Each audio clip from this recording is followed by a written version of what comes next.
Good evening, sir. My name is Simi. My question is, why are the ladies not allowed to divorce their husbands in Islam? Sister asked the question that why aren't the ladies allowed to divorce their husband? As far as divorce is concerned, sister, broadly, you can categorize divorce into 5 categories. One is by mutual consent of the husband and wife both. First category. Second category, unilaterally by the will of the husband. Third category, that if it is mentioned in the nikah nama, when a woman is marrying a man, if she mentions the contract, by default, the authority is given to the man in the Quran. Why? I'll come to it later on. But in the nikah nama, since marriage is a marital contract, a woman can put down any clause in marriage which is not prohibited in the Quran.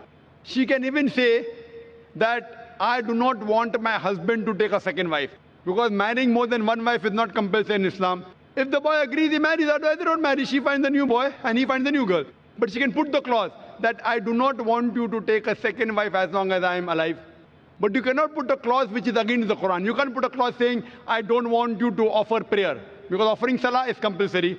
You can put a clause which is optional. Similarly, she can put a clause that I too want to give unilateral divorce. It's called as talaq-e-tawfeed or isma. Third category.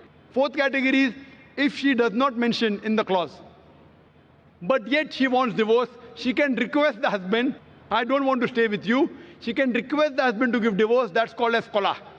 And the fifth category, if the husband does not agree, and if the husband ill-treats her, she can go to the qazi, she can go to the judge, and she can take nikah-e-fask.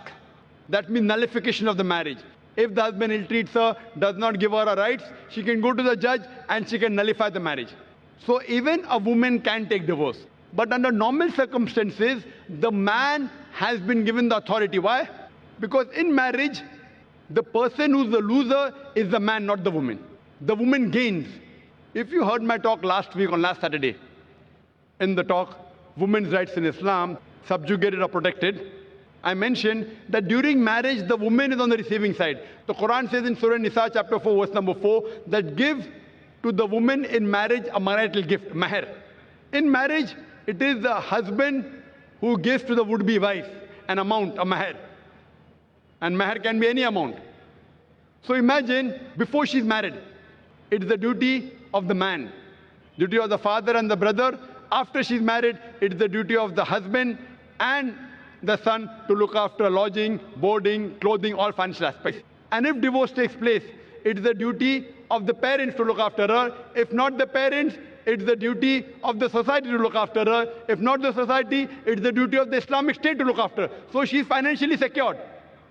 If divorce takes place, the man gives the divorce, he loses the mahr. But the woman, she's on the receiving end. Now, she has a chance to get married. Once she gets married, she gets new mahr.